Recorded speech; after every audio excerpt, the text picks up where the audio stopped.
My husband spent $5 million on the bride price to marry me, but when we got home he just put me on a shelf like a vase. He didn't even let me walk on the floor on our wedding day. The guests were betting that we'd be divorced in less than a month, but we were very close. My husband climbed up on the shelf every day to talk to me, and I resolved to always present my most beautiful self to him. Sometimes I'm afraid that my yoga interrupts my husband's work, but he declared it was his work that interrupted his appreciation of my beauty. I couldn't stop smiling when I heard that. These are the most beautiful words I've ever heard. Every time he came back from a business trip, he would bring me a gift. Sometimes it's a diamond bracelet weighing 100 grams, and flowers flown in on the same day from a foreign country. I hugged the bouquet as if it were my happiness. After that, I tried harder to dress up. I wanted to look my best when my husband came home. But on our anniversary, my husband didn't bring any gifts. He just gave me a kiss. I was happy, but my smile seemed forced. The nanny casually asked if I hadn't received any gifts today. I replied that a kiss was worth all the presents, but the look on my face revealed my disappointment.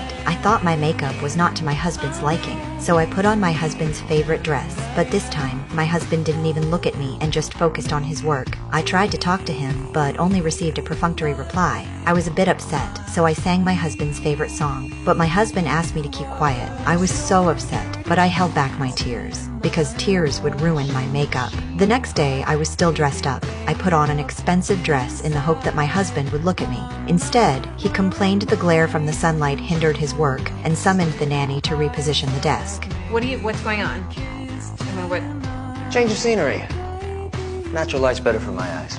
This time, I let the tears run down my face. Even if my makeup was ruined, it mattered not, for in my husband's eyes, I no longer existed. 3 years had passed and I was still looking good. I wanted to hear praise from my husband, but all I got in return was a cold slamming door. It broke my heart. I took off one of my heels and resolved to leave. But when I looked down, the platform, which had been less than 3 meters high, was now an abyss. Living on a shelf for so long had given me a special fear of the ground. I threw down my heels and it took me a long time to hear the echo. It made me breathe a little harder, but even so, I plucked up the courage to let go of my hands.